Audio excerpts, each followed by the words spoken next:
Yeah, it's the WhatIfn'T. Yeah. For the record, we are officially opening the WhatIfn'T case file 003, the psionic red line. I've been deep in the archives this week. Reason. We're doing this for the Archivists today. Welcome to the official forensic audit logs. I am Reason, your lead prosecutorial actuary, joined by my co-counsel, Hype. Today we address the systemic failure of the telepathic community and the high cost of a world without a standard of care. A world where psionic intrusion is treated as a birthright instead of a forensic liability. It's time to dig into the ledger. So to really set the stage for this deep dive, we need to lay out exactly what we're looking at with the contamination ledger today. Right, totally. And honestly, welcome back to the table to all our Omni Archivists and our vital visionaries tuning in. I want you to imagine something visceral for just a second. Go ahead. Imagine waking up tomorrow morning, brewing your coffee, looking at the sunlight hitting your kitchen counter, and just feeling totally fine. Sounds like a good morning. Right. But what you do not know, what you have literally no way of knowing, is that an hour ago, some very powerful person sitting in a mansion across the country just decided a memory of your sibling was a tactical liability. Wow. So they casually reached into your brain, scrambled your neurons, and just deleted a human being from your life. When you actually step back and examine the sheer volume of unregulated mental manipulation happening in the background of these major historical events, it is frankly just hella bogus how much these telepaths get away with. I mean, that is the core of it right there. We are digging into the contamination ledger today. And our overarching mission here is to peel back that shiny superhero mythology. Exactly. We want the raw data. Right. We're looking at the raw, unedited data from a purely forensic standpoint. We are measuring their historical actions against the actuarial ledger of causality and narrative debt. Because there's a real mathematical cost to all this, you know. There is. We are looking at the cold, hard math of their choices. And when we establish our forensic baseline for this structural audit, we really have to look specifically at the apex predators operating on the mental plane. The heavy hitters. Exactly. The primary targets of today's indictment are Charles Xavier, Emma Frost, and Jason Wingard, obviously operating under the alias Mastermind. Oh, Mastermind. Yeah, we'll definitely get to him. We have to. Because when we examine the ledger, we track their culpability at a strictly defined distance. A distance of, say, 2 to 3 steps from direct physical consequence. Because they're not the ones throwing the punches. No, they rarely pull the kinetic trigger themselves. Instead, they meticulously set the board. So the formal legal charge we are leveling against them today is ignoble silence and professional negligence. Which leads to the cascade effect. Precisely. It results in what we technically classify as an ignoble cascade. The telepathic architecture in this universe basically operates as an unregulated structural trap. Just a massive hidden layer of liability. A layer that constantly undermines basic human agency. Yeah. It quietly traps everyday citizens in this web of psychic espionage that they literally cannot even perceive. I'm so glad you brought up that baseline, because we really need to explain how this actually works mechanically before we tackle the giant cosmic disasters. Right, the day-to-day operations. Yeah, the day-to-day operations of these people are just chilling.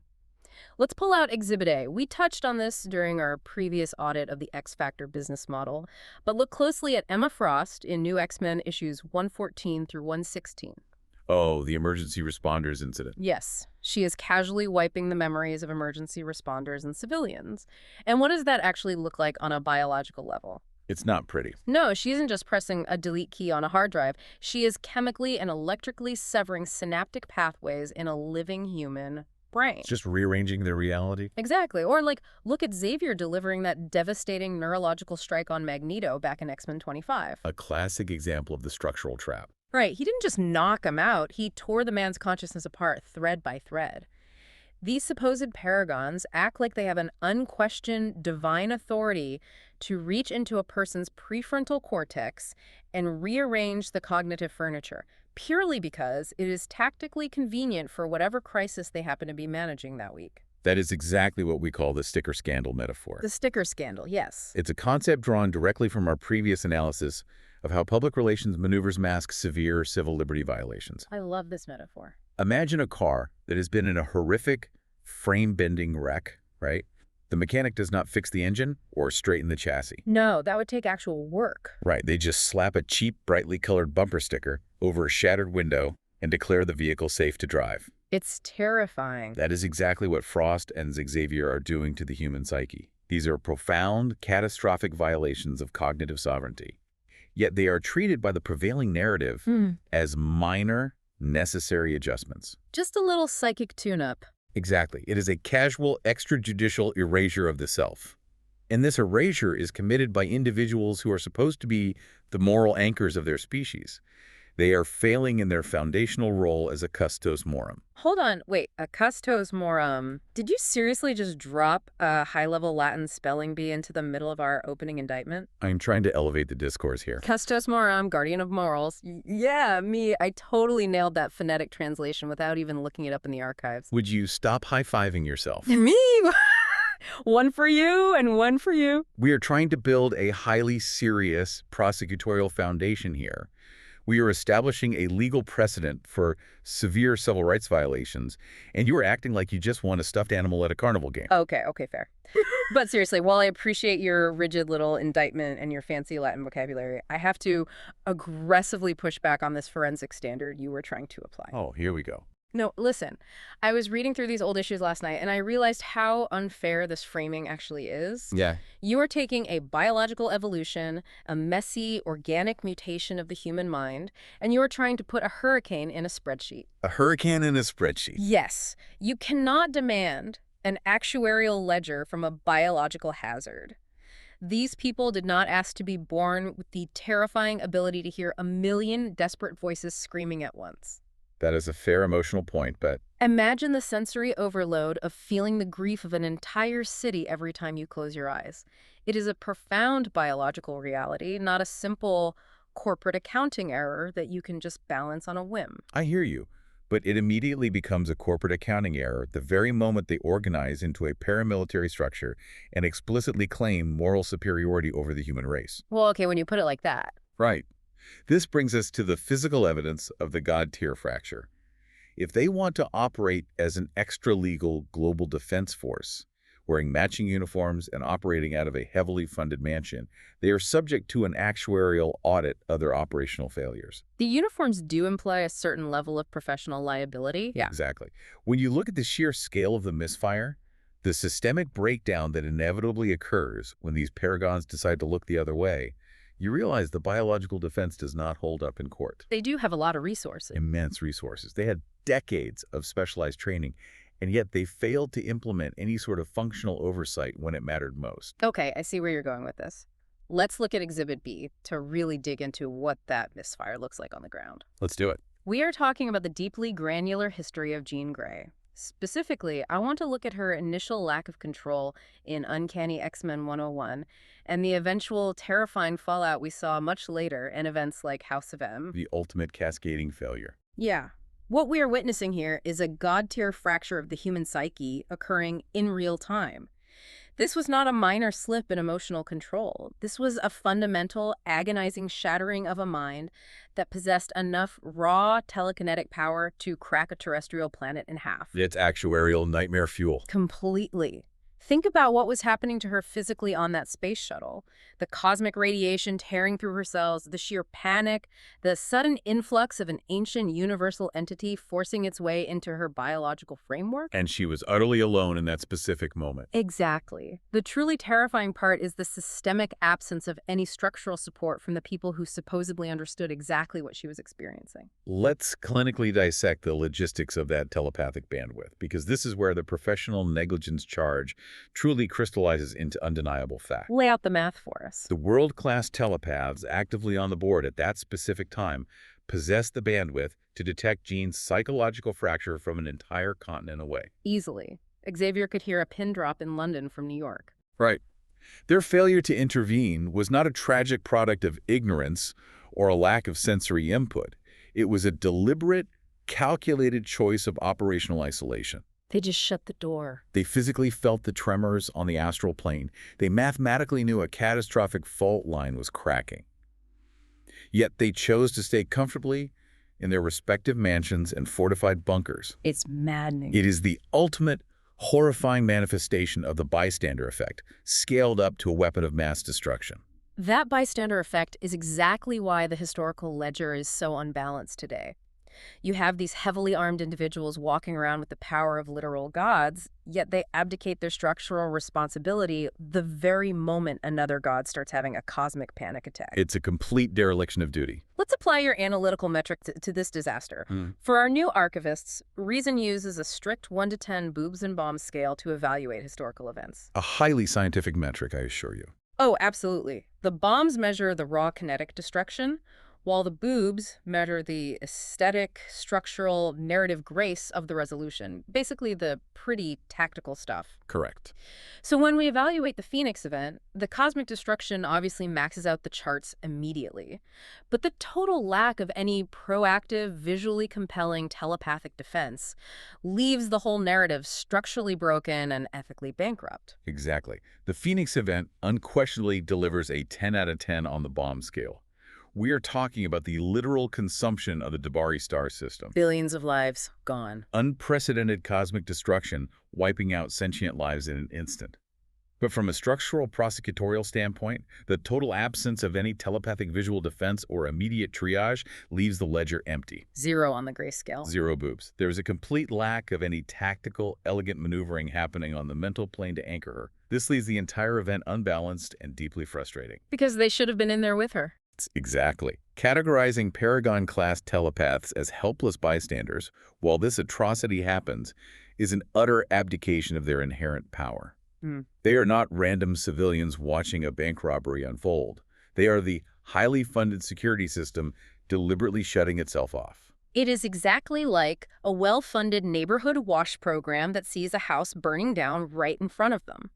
The flames are licking the roof, the smoke is billowing into the sky, but they explicitly refuse to call the fire department because the house is technically 1 inch outside their designated jurisdiction. The ultimate bureaucratic excuse. Right. They literally sit on their porches, comfortably drinking lemonade, watching the roof cave in on their neighbors. They claim they simply do not have the proper legal authority to hold a garden hose. It's structural cowardice. It is an infuriating level of elite gatekeeping that predictably results in mass casualties. It proves that their strict isolationist policies are actually a form of active harm against the very people they continually claim to be protecting. And it's not just a one-off. That's the scary part. And to firmly prove that this egregious negligence is not just an isolated incident with Jean Grey, but a deeply ingrained structural flaw in their entire operational history, I think we need to rapidly look at the broader historical precedents. In fact, it's time for the speed round. Dibs on Deshi. Ready? Round 1. Also, I am serious, and don't call me Shirley. Seriously. Airplane, 1980. You really thought that ridiculous quote would throw off my prosecutorial timing. I had to try. Let's get right into the rapid-fire audit of these historical precedents to definitively prove the systemic rot, starting with the original sin itself. Precedent 1. The Krakoa lie of 1975, eventually exposed in Deadly Genesis. Oh, the Vulcan cover-up. Yes. The plot is simple but devastating.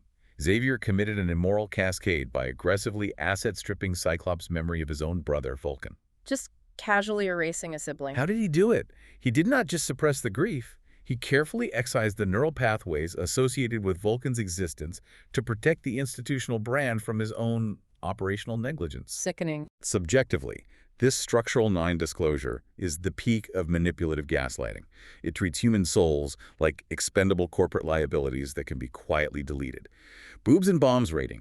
0 boobs, maybe a generous 2 on bombs for the giant walking island, leaving it a deeply toxic asset. Okay, round 2. Let's jump immediately to the systemic nightmare of the state defense apparatus treating humanity like a disposable resource. I am talking about the horrors buried in the snow. Right into the darkness. Precedent 2, the Weapon X bunker, stretching catastrophically from 1945 to 1991. Total containment failure. Exactly.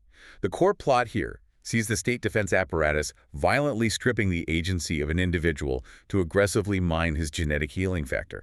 Imagine the physiological horror of the sensory deprivation tanks, the endless tubing, the constant chemical sedatives. Treating Logan like a literal piece of hardware. They treated a living human being purely as weaponized hardware to be endlessly recycled and reprogrammed. Subjectively, this represents a total containment failure and an unforgivable human rights violation. The global state actively utilized vigilante immunity to conduct black budget atrocities in the dark. Boobs and bombs rating.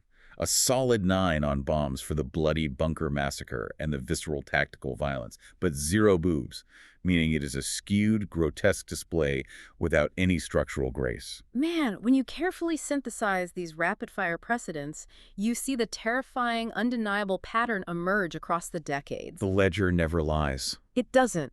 The telepathic silence we witnessed with Jean Grey is not a tragic anomaly. It is a natural, inevitable extension of the original sin of the Krakoa lie. The whole foundation is rotten. The entire framework of their high-level operations is built entirely on reality masking. They forcefully erase the ugly parts of the narrative they simply do not want to deal with. The rot goes so incredibly deep that the very concept of objective historical truth has been compromised by the elite people who possess the power to quietly edit it. Because if you can edit reality, you don't have to face consequences. Exactly. If they can delete a brother or reprogram a soldier, they can certainly justify ignoring a cosmic firebird. But they shouldn't be able to. Right. But as we move forward, I want to formally mount the defense for these telepaths, and we need to deeply examine the legal concept of jurisdictional impossibility. Proceed carefully with this defense. I will. When you are dealing with something like the Phoenix Force, you are not dealing with a rogue mutant or a simple biological weapon. You are dealing with a universal-level anomaly. It is massive, yeah. This is a terrifying cosmic force of nature that predates biological life on this planet. It is the spark that birthed galaxies. You genuinely cannot logically charge earthly biological beings for failing to punch out a cosmic hurricane. But they didn't even try to set up sandbags. But it is a fundamental, inescapable downside of living in the inherently chaotic 616 mainframe. I'm going to have to issue a very formal strategic objection right here on the record. Objection noted, Counselor. The defense is actively using the terrifying vastness of the cosmos as a highly convenient liability shield for their own gross operational negligence. Is it a shield or just reality? You cannot claim to be the definitive psychic authority on the entire planet, regulating the minds of your subordinates on a daily basis, and then suddenly throw your hands up. You cannot claim you are far too small to matter the very second a real universe-ending threat arrives. They're only human. That is not jurisdictional impossibility.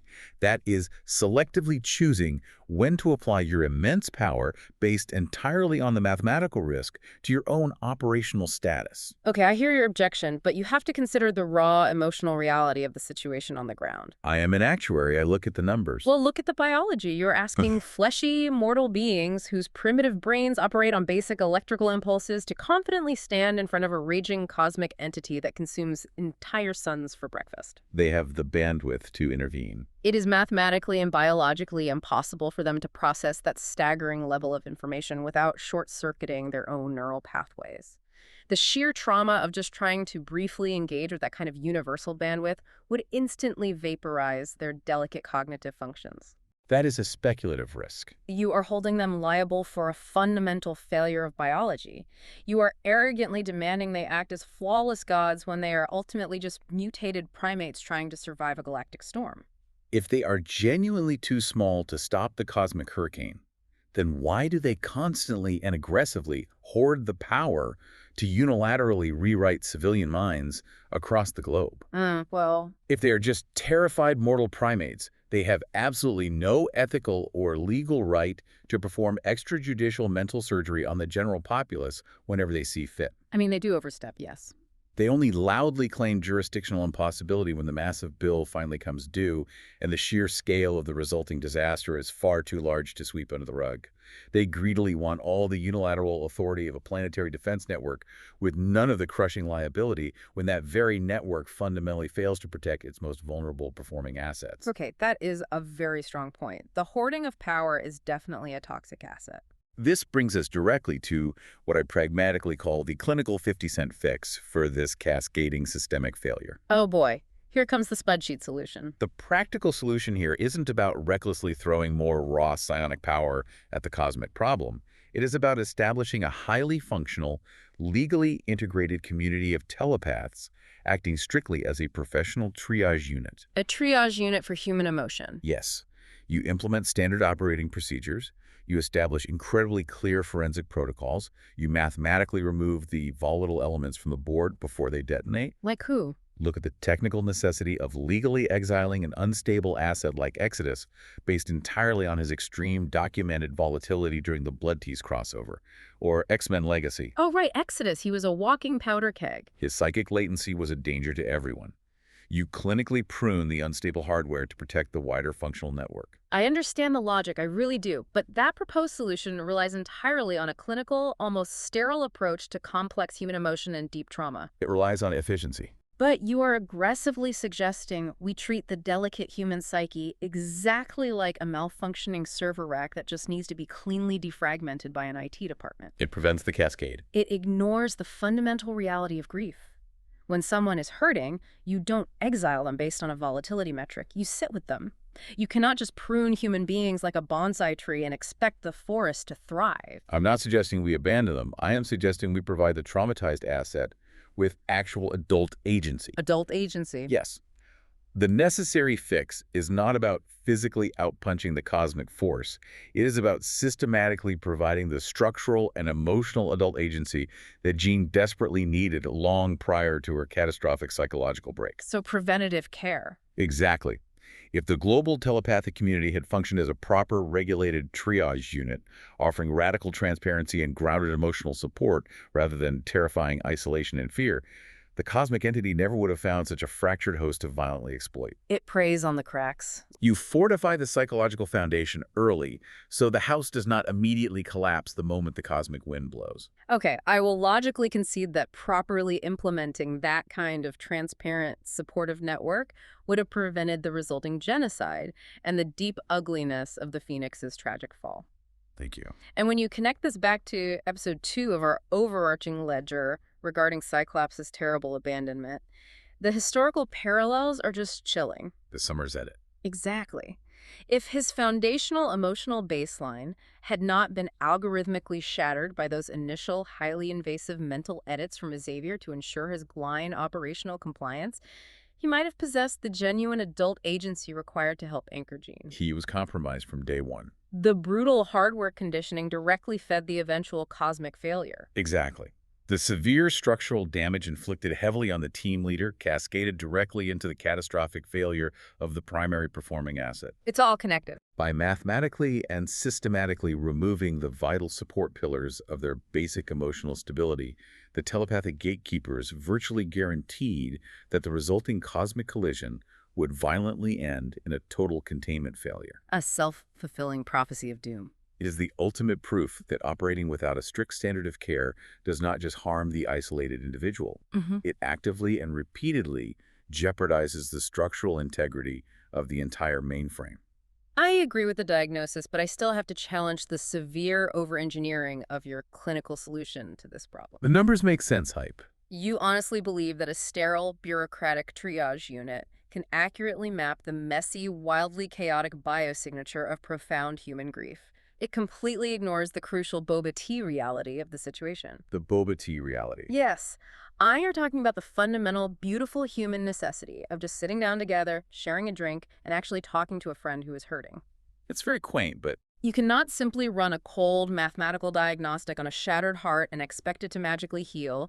Your 50-cent fix violently removes the essential humanity from the equation entirely, treating profound emotional trauma exactly like a simple, easily patched software glitch. the crucial humanity was already removed the very moment they casually started treating deeply personal memories as disposable data points. Well, that is true. This brings us directly to the broader implications and the crushing cumulative narrative debt of the entire universe. The bill always comes due. Every single time a powerful telepath quietly wipes a mind to protect a dirty secret, every time they forcefully alter a personality to ensure strict operational compliance, they are blindly taking out a toxic high-interest loan against the very fabric of their own reality. And the interest rates are cosmic. This unchecked accumulation of biological perjury rapidly builds up. It generates a devastating cumulative narrative debt that structurally destabilizes the entire timeline, pulling everyone into a terrifying cycle of constant catastrophic resets.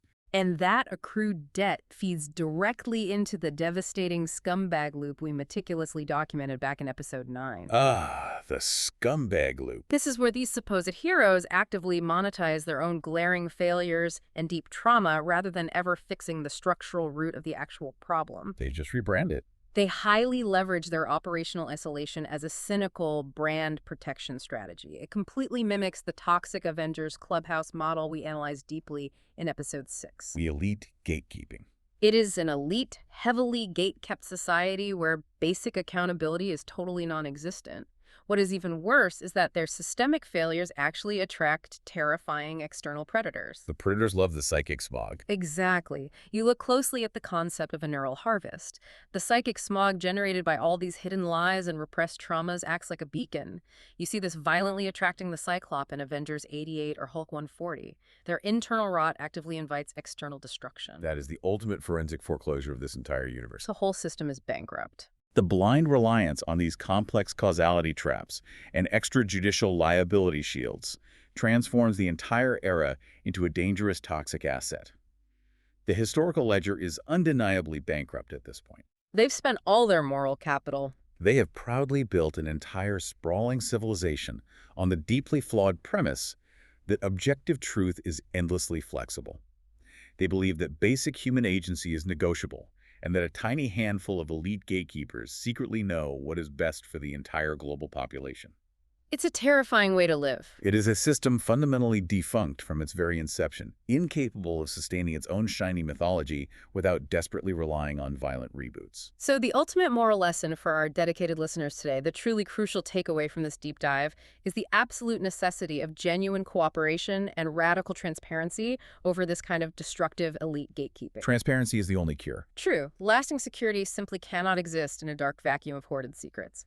The necessary dissolution of these protective normal masks, the complete rejection of these hidden hierarchies, is the only viable path forward. You have to face the truth. You have to bravely step out of the comfortable shadows, openly acknowledge the rot eating the foundation, and actively build a new community based on actual trust and a shared reality, rather than constantly relying on manipulated, highly edited memories. To broadly synthesize the core insights from today's incredibly heavy ledger, understanding these structural failures is the shortcut to properly understanding the hidden architecture of this entire comic universe. It's the skeleton key to the narrative. The Telepaths genuinely thought they were heroically protecting the world by quietly hiding its ugliest scars. In reality, they were just infecting the foundational bedrock. The decisions made in the dark shadows of the astral plane dictate the physical reality of the fragile timeline. Cause and effect. Clearly recognizing that terrifying pattern is vital for anyone trying to accurately navigate this interconnected narrative. Which finally leaves us with a rather profound, deeply unsettling question for you to carefully mull over on your own time. Oh, this is a good one. If the physical recovery of a massive hidden truth, like the shocking discovery of the original cocoon resting at the bottom of Jamaica Bay, instantly makes all accrued biological perjury due, Just crashing the whole system. forcefully invalidating an entire decade of carefully constructed lies. What other universe-altering deceptions are currently operating in the background of the mainframe? It makes you wonder. What incredible lies are being told right now, quietly and meticulously maintained by the telepathic elite, that will eventually bankrupt the entire timeline when the undeniable truth finally breaches the surface? If you want to survive the coming forensic audit and clearly understand the reality of the mainframe, you need to snap your fingers exactly like Thanos and hit that subscribe button right now to ensure you never miss a deep dive into the archives. Hit that button. The grand ledger is constantly updating, the math is always shifting, and you simply cannot afford to be left behind in the dark when the massive narrative debt finally comes due for these paragons. Let's get her done. Let's get her done. Yeah, it's the WhatIfn'T. Yeah.